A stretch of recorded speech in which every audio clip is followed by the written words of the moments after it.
this is Misha, and today's video is on Italian service handguns. Now we'll begin with the first smokeless powder capable revolver that was used in Italy.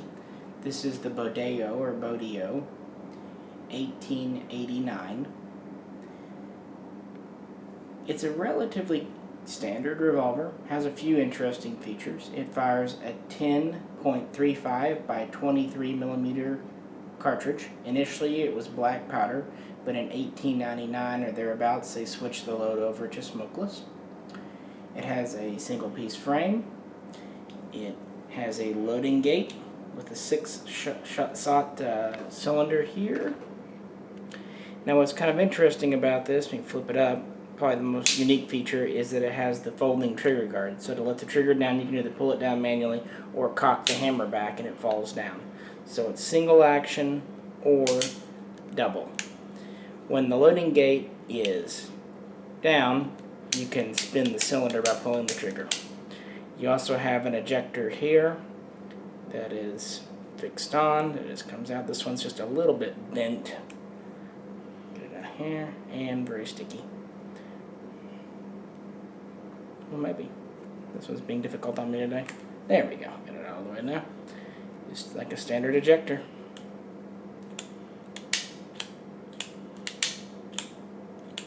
So pretty standard functioning. It has a solid frame, obviously. The cylinder doesn't swing out. Aside from the hinged trigger, that's about the only unique feature. It has a 4.5-inch octagonal barrel. This is the enlisted man or the trooper's model. This was basically a gun designed by commission. The head of the commission was Carlo Bodeo, and these went into production around 1890 and were officially adopted in 1892 by the Italian military. They actually would kind of go through several production runs. They would produce quite a few up through 1898. Then they would slow down as Italy was beginning to look at automatics. Then they would pick up again around 1911, 1912 when Italy and Turkey went to war. Then of course they would produce quite a few during World War I. Then they would slow after the war. In 1925 and 1926, a lot of older guns like this one here were refurbished. So you'll see a lot of them that have 25 and 26 states that are older guns. And then in 1928, 1929, there was a final production run. These were made by several factories. In fact, during World War I, Italy bought several from factories in Spain, but they were all controlled by Beretta. They basically had final proof testing and all that. Now this, as I said, is the trooper's model. There was also an officer's model with a fixed trigger, standard ring trigger guard, and a round barrel. Now the officer's model was actually private purchase. At that time in Italy, officers were expected to buy their own sidearms. So while enlisted men would be issued a gun, officers actually had to purchase theirs. And that kind of led to some issues. A lot of the officers' models weren't 100% proof tested. Anyway, they basically dropped the officers' model around before World War I for sure, sometime before 1910. They just went to using these exclusively. But yeah, this was the first smokeless powder revolver in Italian service. It was often called the lamb's leg or leg of lamb because of its unique grip angle. It's a durable, reliable gun. Very no frills, fired a very typical, if a little bit anemic, cartridge for the era. It was standard issue during World War I, although it had been superseded by automatics by that point. It was used extensively in the African campaigns in the 1930s. And it was still in widespread use in World War II. Mostly because it was easy to train soldiers on. I mean, it's a revolver. They knew how to use it, so why not use what they had? Yeah, this is the Bodeo 1889. It's a neat gun. It's quite big too. Not too heavy.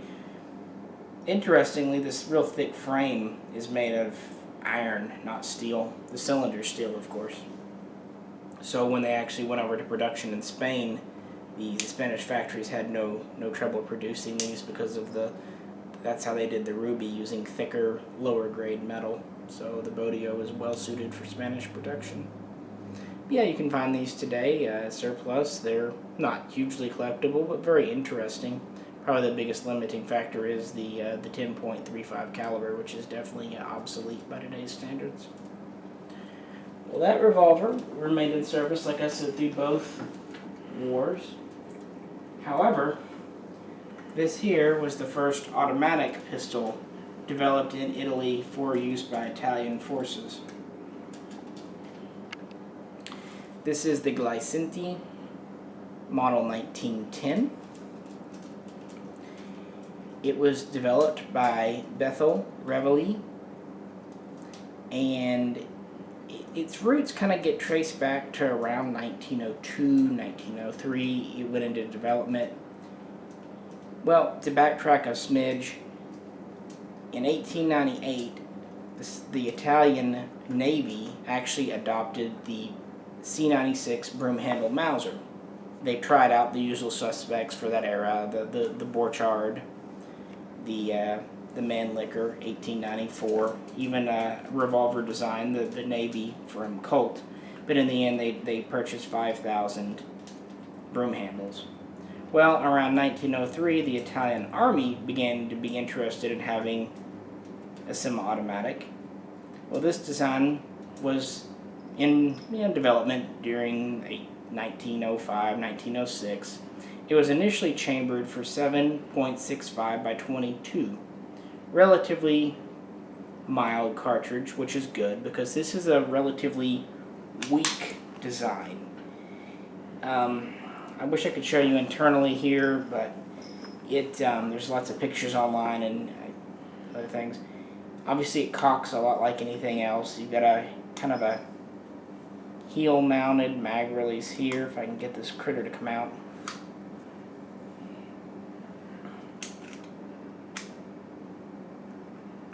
Spring on this one's a little tired.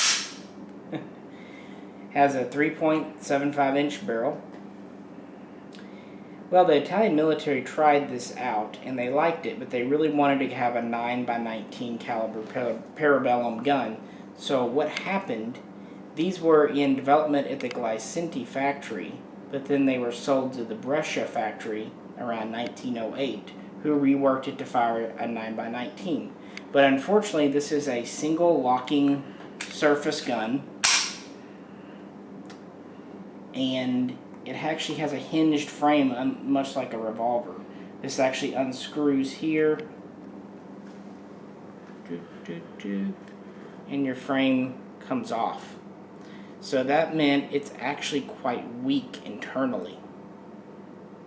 So when they wanted to rechamber it for 9x19, what they had to do is they had to download the 9x19 cartridge to what became known as 9x19 Glisenti.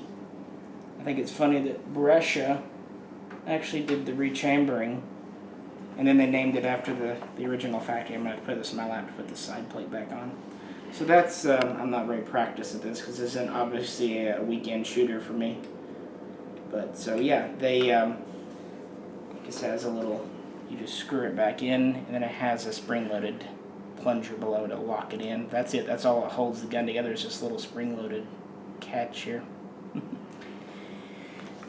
But yeah, by 1909, the Glisenti was ready to go in 9x19 Glisenti, and it was adopted in 1910. It had been in production a brief time, and it became the standard issue firearm for the Italian military. So they have an automatic, albeit not a very strong one. As I said, it has about a 3.7-inch barrel, fixed sights, rear cocking, obviously. Not unlike a Luger or an Ambu. It's got a lanyard attachment in the back.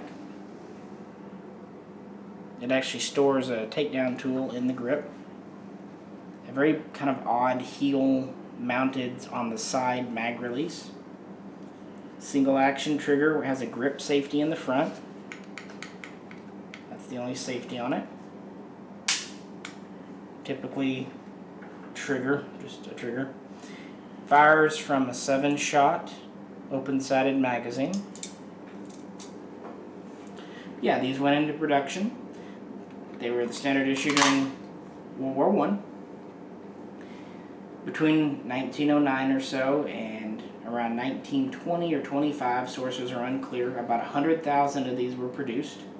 Some sources claim only 50,000, but I tend to, looking at serials and whatnot, it seems more like 100,000 were made.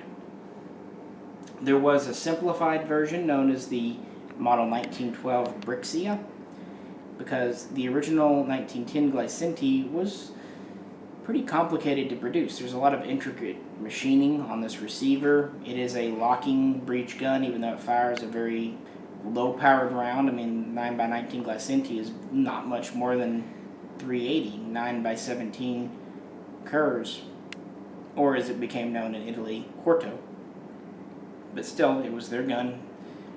They did what they did. You'll see some other guns chambered for it as well. These would remain in service throughout World War II, although by that point a lot of them were wearing out because, again, not a very strong gun, and just even firing 9x19, they wore out pretty quickly. They're neat mechanically and from a historical point of view, but they're just not a very robust design, and they cost a lot to make, and there just wasn't a lot to recommend them, unfortunately. But as a historical curio, it's definitely an interesting gun. To me personally, because I collect Japanese, it reminds me quite a bit of the original Nambus, the Papa and Grandpa Nambu. The grip angle, the rear cocking, the kind of weaker locking action. The cartridges were quite similar, and also having this front grip safety like the original Nambus did. So I find that kind of interesting. Well, when World War I began, the 1910 Glisenti was the standard issue sidearm in Italy. However, it was not very cost effective, as I said, and it just wasn't powerful, wasn't strong enough. So Beretta actually introduced a potential replacement for it, the Model 1915. Development on this began a ways back, 1910, 1912. It was mostly designed by Tullio Arrigoni, and he was the chief designer at Beretta. Essentially, the 1915 is a simplified or a clone of the Spanish Ruby, which itself is a simplified version of the Browning 1903 and other kind of early autoloader designs. But whereas the Ruby was chambered for 7.65 .32 caliber, the 1915 was chambered for the 9x19 Glisenti round used in the 1910. But Marangoni was smart. He didn't go to a locked breech gun. He figured that the caliber was light enough, he could do a simple blowback. This mag likes to stick. So what the 1915 is, it's a blowback gun. It does have a rather stiff spring, but that's it, just a spring, no gas system. And it also has a secondary metal spring buffer in the frame to slow the slide when it gets towards the rear of its travel.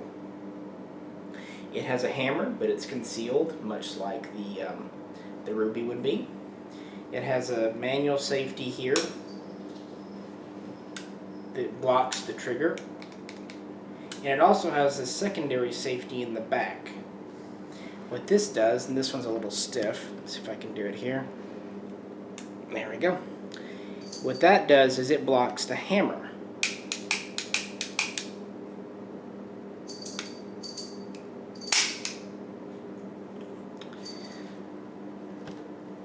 Now this latch here also doubled as a slide hold open, as you see. Now interestingly, this disassembles very easily. That's it. There's your barrel. It hooks on this post, so when the slide catch is forward, it actually locks into this notch here and keeps it in place. If I were to let the slide catch go, it would just all come apart. The slide would come off the frame and the spring would be out, and you could remove everything. But I don't want to do that, so let's just put this back together. That's it. Otherwise, it's a very simple, basic gun. It has a solid frame. It has pretty good weight to it. It feeds from an 8-round magazine. Now, this is a pretty mid to late production example, so it has the open-sided mag. The early production examples have a closed-sided mag with witness holes, but then they went to the more traditional Beretta style pretty quickly.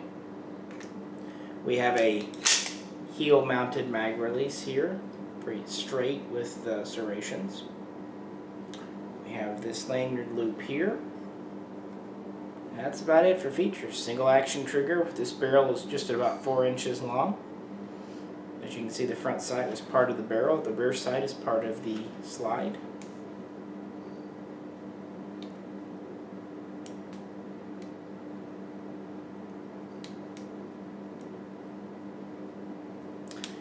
Very basic trigger on that.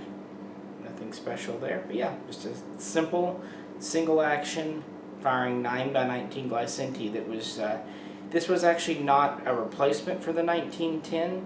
It was a substitute standard issue in the Italian Army, but it was generally better received in the 1910.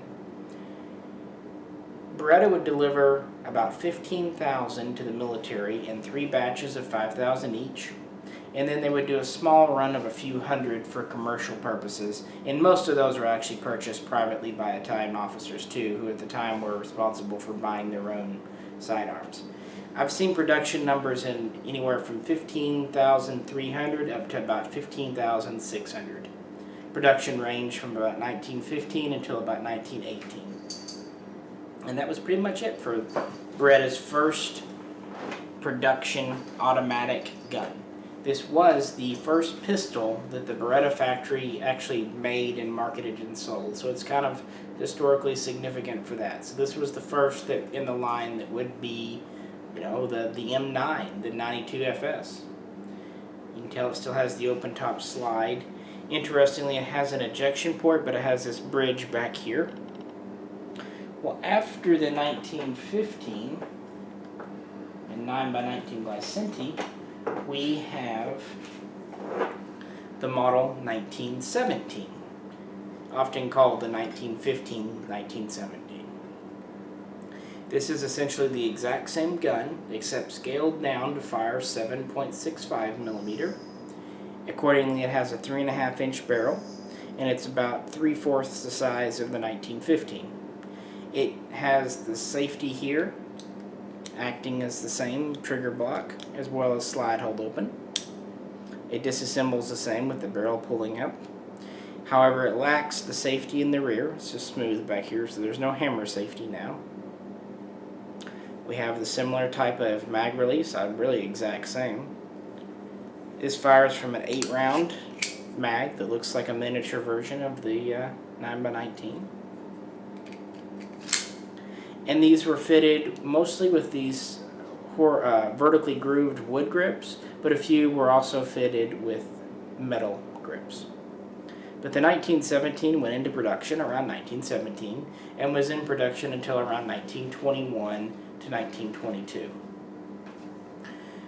Roughly 55,700 were made, so a much larger number than of the 9x19 version.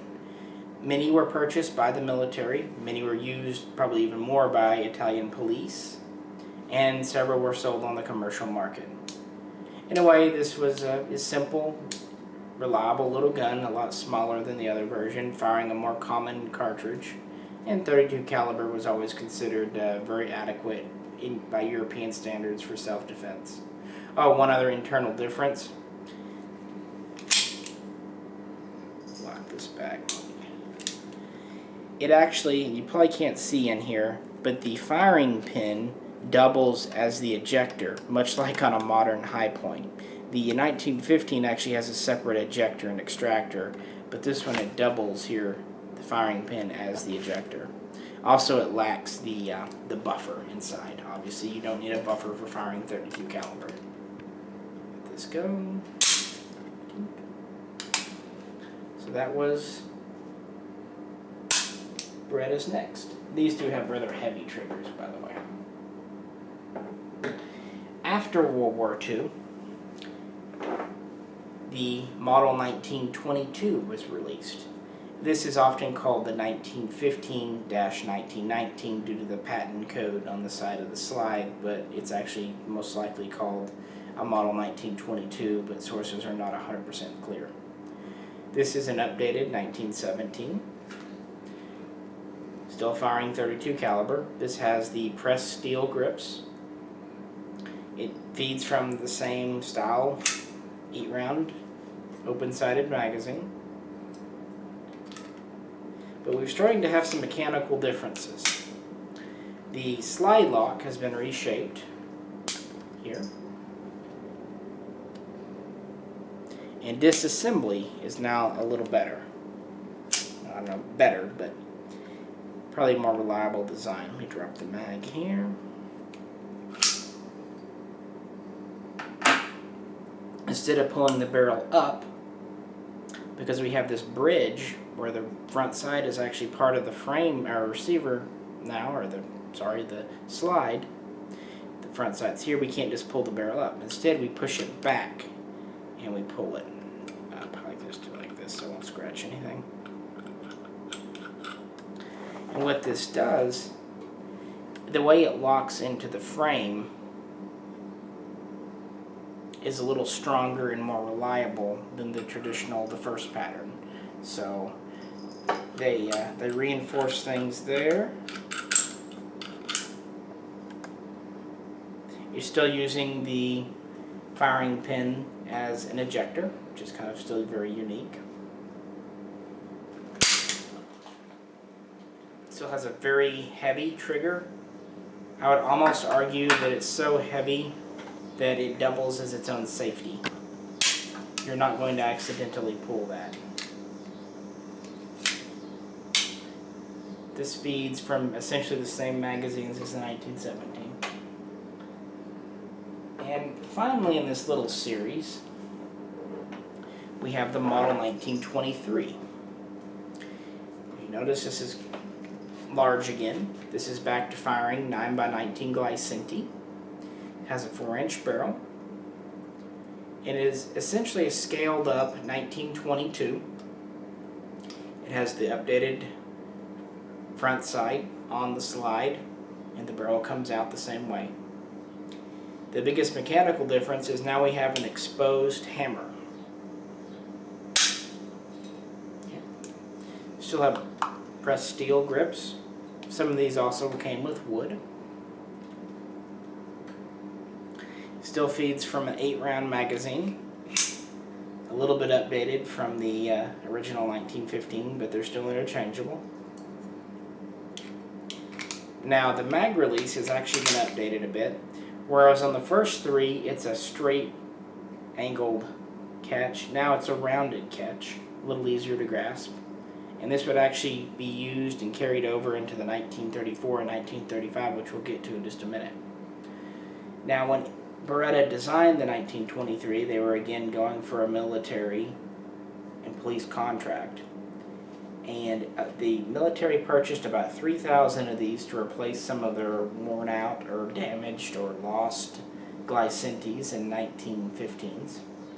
Romania would actually purchase another 4,000 for use, and then they'd have several small contracts. In all, they only made about 10,400 of the 1923. For the 1922, we just looked at in 32.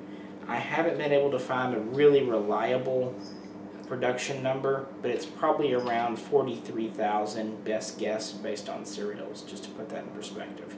So not many 1923s were made. This was kind of the last of the Glisenti guns, and the first to introduce a hammer, which would later be carried over to the 1934 and 35. So it's a very transitional model. Oh, instead of using the metal spring buffer in the frame, these have a nylon buffer. And some Beretta literature from the 1920s states you can fire 9x19 Luger parabellum out of these. This is not correct. This is still just a blowback gun with a solid frame. It's still not safe to fire anything but 9x19 Glisenti out of these. Production probably ended around 1926. for the 1923 model, but they were still selling off old stock as late as 1931. Alright, well, we'll move on to the World War II guns. And that led to what would become the standard service issue gun of Italy during World War II. Well, to backtrack a minute, there was something called a Model 1931, which was just a Model 1923 with the exposed hammer, but it was scaled down to fire 7.65 millimeter. About 6,500 were made, with several being purchased by the Italian Navy. Then there was the Model 1932, which was the same as the 31, except it had this new grip angle, which you'll see on this pistol here. A little more swept back, a little more ergonomic. And only about 1,000 of the 1932s were produced, so it was a little more than a prototype, honestly. Well, they made some 1932s in what was called 9mm corto, which was 9mm short, which is 380. The Italian military, by that point, at least the Army, decided it wanted to get away from 9x19 Glisenti. It was pointless. It didn't really deliver anything more. It made the guns heavier, more complicated. So they went to basically a 380 round. That's where this one came from, sort of. This is actually a Model 1935 in 7.65 millimeter. What was adopted as the standard service sidearm for the Italian Army was the Model 1934 in 9 corto, which was adopted in 1935. Initially, the Army ordered 150,000 of them. All it really is the same gun, has the hammer, still a little blowback gun.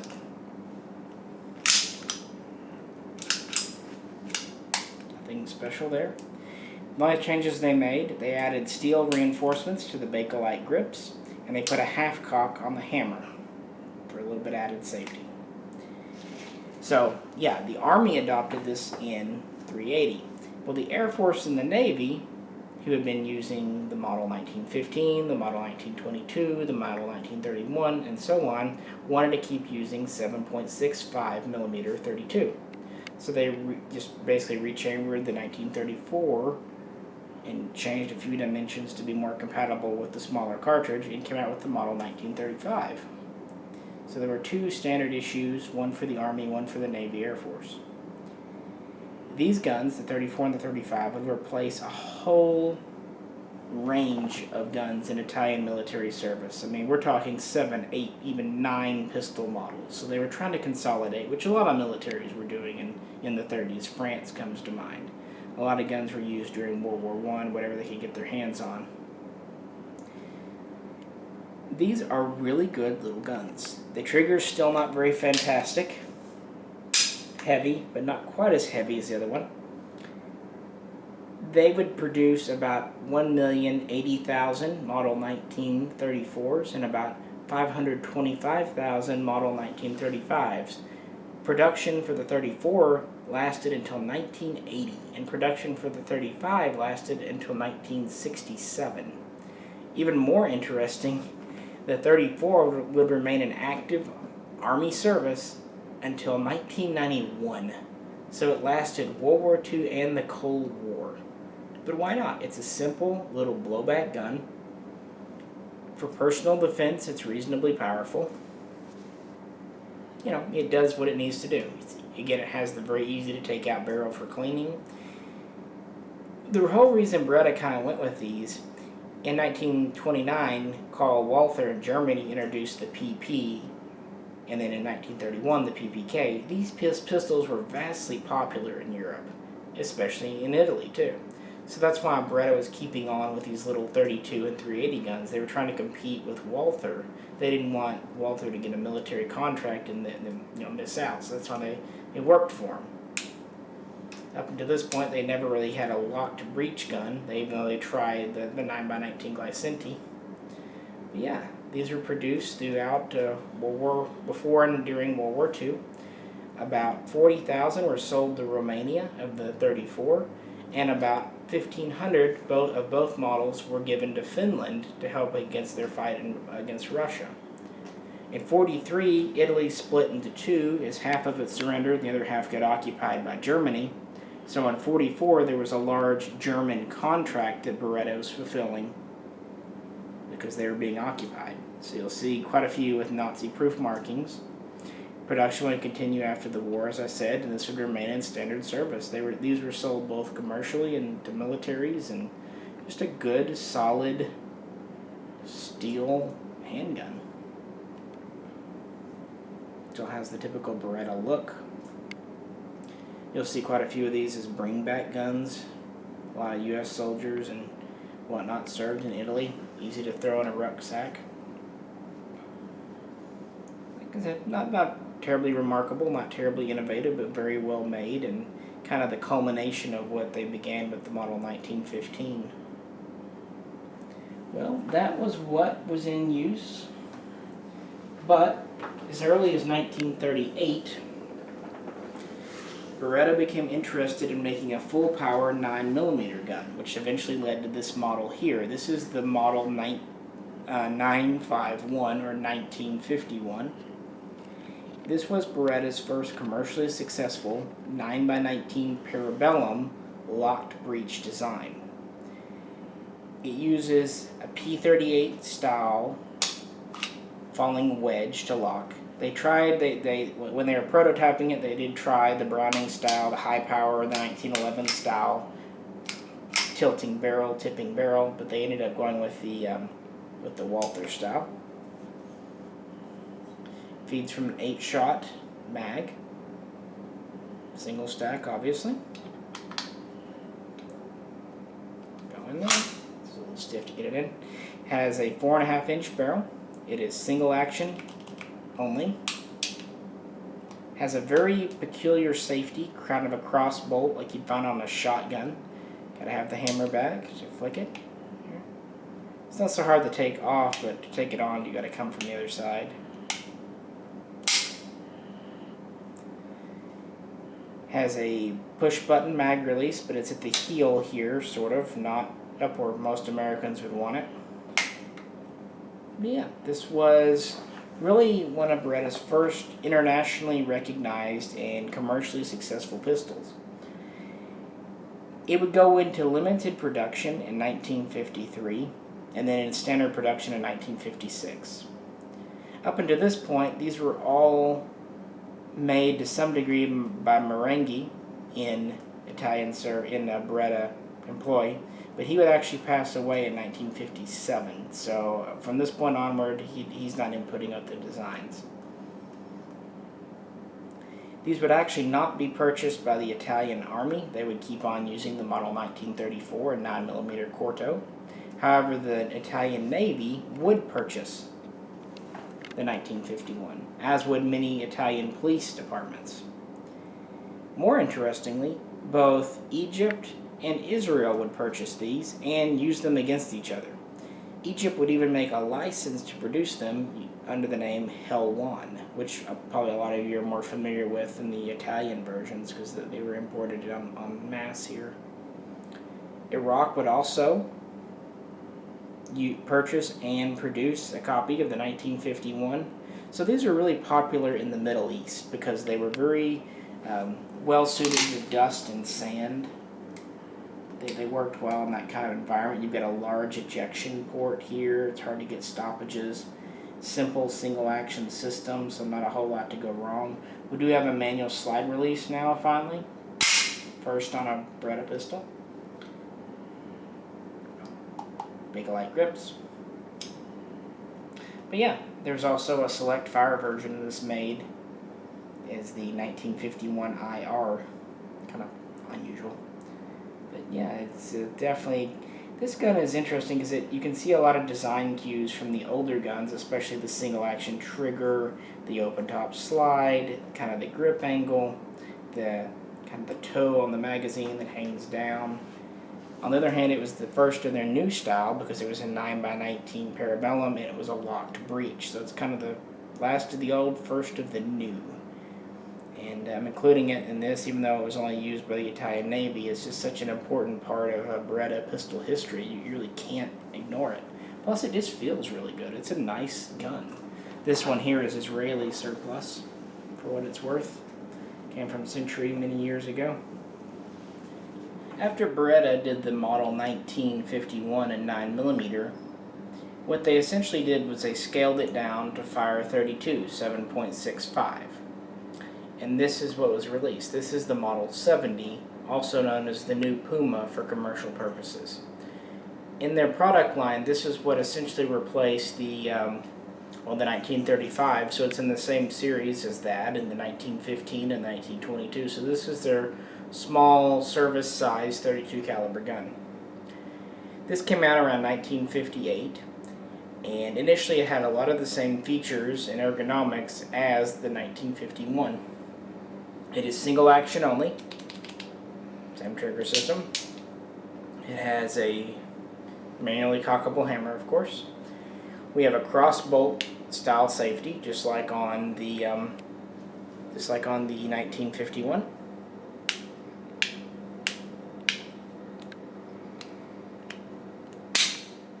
We have a mag release on the bottom edge of the grip, like on the 1951.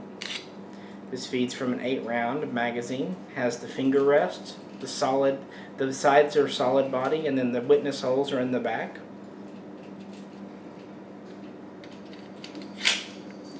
Uses the same direct blowback system that we've been seeing in other previous Berettas, but one new feature is it has a last round hold open. So if you drop the mag, we can still have the slide back. We have a release here though, so that's definitely a nice modernization.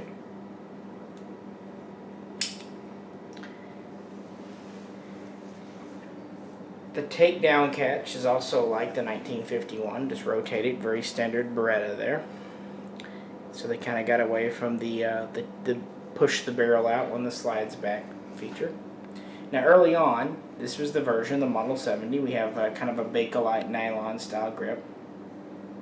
Later, the Model 70S would come out, which would have a Browning style thumb safety mounted on the frame, and it would go to a round release here for the slide, and generally just would be slightly updated. The latest ones would actually have a thumb rest left grip as well. So these went through a few versions, and they made these in 32, obviously, 380, and even 22. This was a civilian gun, but it was used quite extensively by Italian police. In fact, it's very well known for its role in the 70s and 80s in police hands there. Many of these were also purchased by the Israelis. Some in 22 were used by the Mossad. Many others were used by Israeli police, and a few were even used by the IDF. So this did have some service, and again, it continues on the line of the 1935, which itself was a military gun. But this is an early Model 70. Later ones will look a little bit different. But yeah, this is basically just a scaled down 1951. After it, we would go to this model here. This is the Model 81, also known as the Cheetah. Now the 81 was in 32, the 84 was in 380, otherwise same basic gun. This is a further development of the Series 70. It has all the same features, but now we have a double single action trigger system. We have a frame mounted and ambidextrous safety decocker. Trigger goes completely dead. We have a Browning style mag release here, which is swappable to either side. And this holds a 12-round double stack magazine. The ones in 380 hold 13 rounds, just FYI. What the Model 81 is essentially a scaled down Model 92. So it's like a baby Beretta M9 essentially. These came out in the early to mid 80s, and some were purchased again by Israel, both in 380 and 32. A few others were used by law enforcement here and there, but this was basically a civilian gun. It was kind of an early version of a carry gun, high capacity, relatively small. Nice feeling. My only real complaint about this one is that it has very slim vertical slide serrations, so it's kind of hard to grasp if your hands are sweaty or wet, and it has a very stiff return spring. But other than that critique, it's a very nice feeling gun. And that led into the Beretta Model 92FS, which began as the 92S and then SB, SB1. Well, we have a video on U.S. service handguns, which this one is also in, and we'll do a dedicated Beretta 92 video one day. We thought we'd just show this to kind of complete the lineage. We're not going to go too much into it because we could be here talking for 30 minutes about all of its things. This is a double single action gun. This uses a locked breech like the Model 1951. It has the falling wedge under the barrel. Slide release here. We have a slide mounted decocker safety. We have a reversible Browning style mag release and a 15 shot. This is an Airtronic, but 15 shot mag. As all of you know, this is the standard service sidearm of the U.S. military, and also it's heavily used in Italy to this day. It's a good, solid, reliable 9mm. Well, this kind of rounds out our Beretta handguns series here. If you have any questions, please post them below. And as always, this is Misha, and thanks for tuning in.